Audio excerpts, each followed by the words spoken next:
Graça e paz, povo de Deus.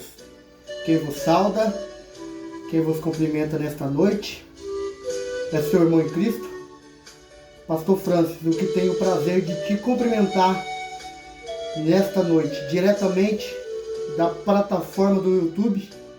Vocês, internautas, ainda que não se inscreveu no meu canal, se inscreva nesta noite para poder estar obtendo, diretamente vindo do coração de Deus, que é a sua santa e magnífica palavra.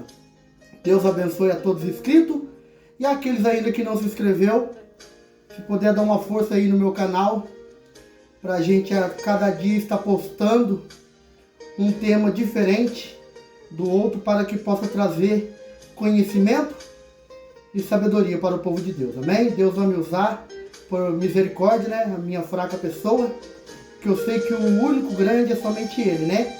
O Rabino, o grandão da Galileia, chamado Jesus de Nazaré, amém? Povo de Deus, preste muita atenção. Hoje nós vamos abordar um tema muito importante, que se encontra no primeiro livro da Bíblia do Novo Testamento, chamado Evangelho de Mateus. Primeiro livro da Bíblia do Novo Testamento, Evangelho de Mateus. Mateus o publicano, né? Jesus teve 12 discípulos, né? 10 era pescador e 2 só que não era pescador.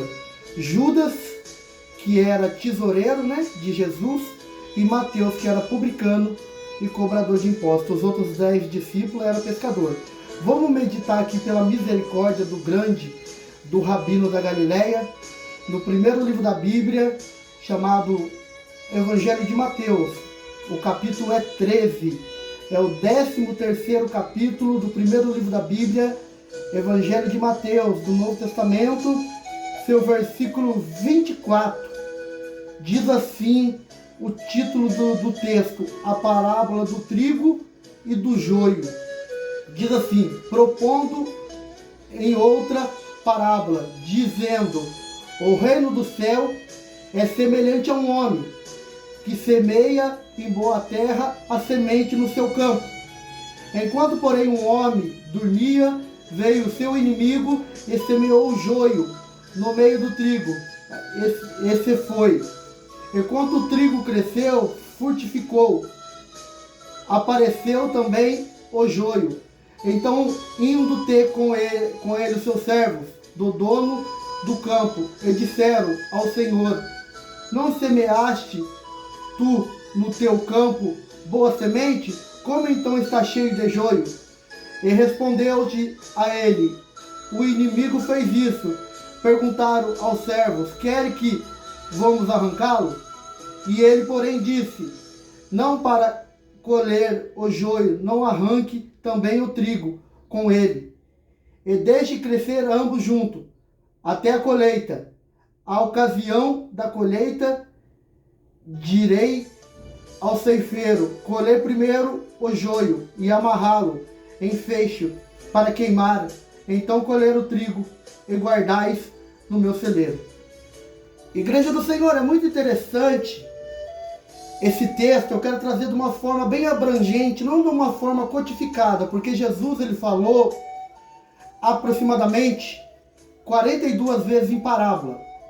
E quando Jesus ele menciona essa parábola do joio e do trigo, é muito interessante, porque aqui está falando da separação. Naquele grande dia que o Senhor Jesus separará aquele que é dele e aquele que não é. Olha que interessante, quando a gente olha para dentro dessa parábola, é muito interessante, porque a gente olha, o trigo são os filhos de Deus, os filhos da luz, e o joio são os filhos das trevas e filhos do maligno. E quando a gente olha para o ceifeiro, eu vou provar categoricamente dentro da Bíblia isso, os ceifeiros são os anjos, amando de Deus, que na extremidade dos 4 cantos dessa terra, vai recolher para Deus aquele que é escolhido, aquele que não é. Olha que interessante, quando Jesus ele vinha arrebatar a sua igreja,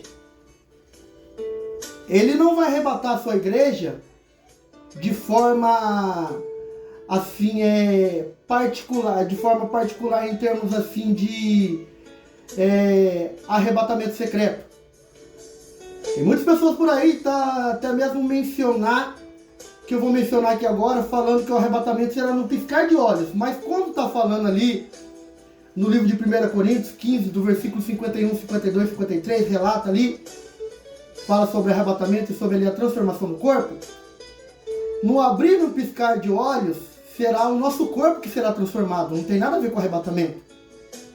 Igual a Bíblia relata, será como os dias de Noé, será como a vinda do Filho do Homem. Mas eu quero deixar uma coisa bem clara, que quando Jesus, o nosso Deus Todo-Poderoso, mandou Noé fazer a arca, Noé sabia que ia vir um dilúvio, Noé sabia que ia chover.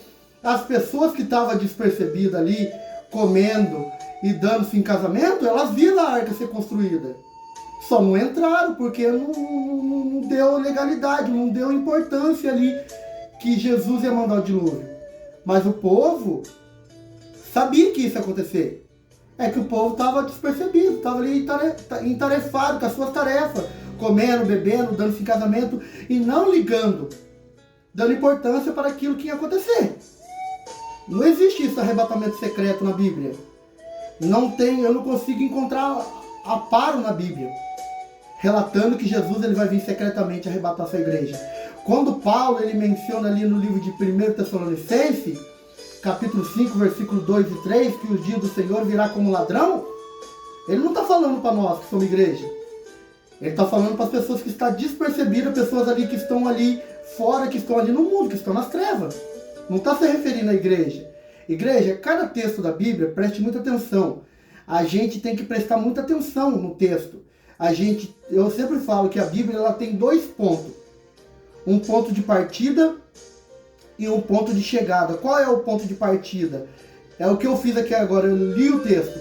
E o ponto de chegada é quando eu consigo entender o que o texto está dizendo. Quando a gente está olhando aqui dentro dessa parábola, do capítulo 13 de Mateus, versículo 24, aqui fala de uma grande separação que vai ocorrer quando Jesus ele arrebatar a sua igreja.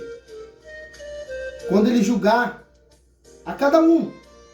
Aqui é o veredito, e nesses quatro extremidades da terra, esse ceifeiro é o anjo de Deus que vai recolher aqueles que são escolhidos de Deus e aqueles que não são joio.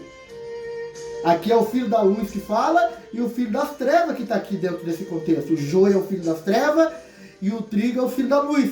E o ceifeiro que vai ceifar é o anjo de Deus. Porque o anjo de Deus que tem a incumbência, a responsabilidade de recolher para Deus o que Deus ordenou, que são os seus escolhidos. E eu e você somos escolhidos de Deus.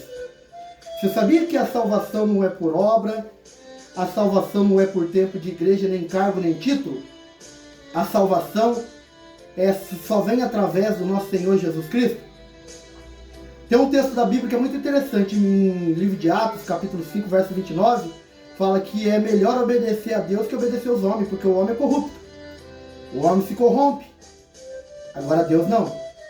Deus jamais, segundo Timóteo, capítulo 2, versículo 11, Deus jamais negará a si mesmo. Entendeu? Deus jamais.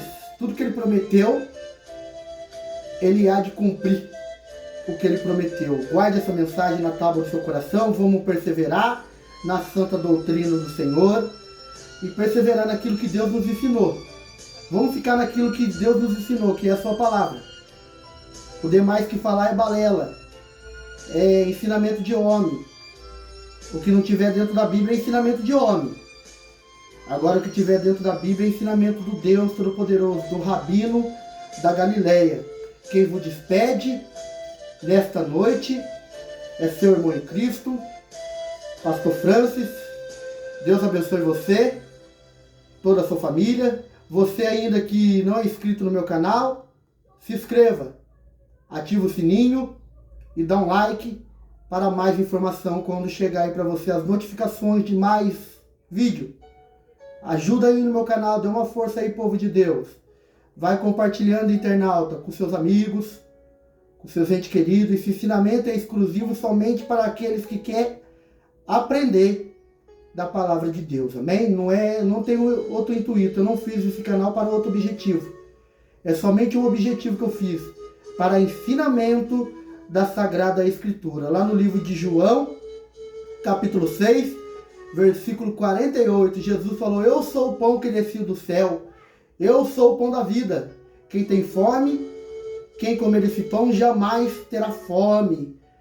Lá no livro também de João, capítulo 7, versículo 37, para a gente encerrar, Jesus falou: quem tem sede, venha a mim e beba. Olha aqui, ó, quando você tiver com sede, olha o que você tem que beber aqui. É a palavra de Deus, que jamais terá sede. Deus abençoe a todos nesta noite. Quem vos despede é seu irmão em Cristo, Pastor Francis. Deus abençoe a todos, em nome de Jesus.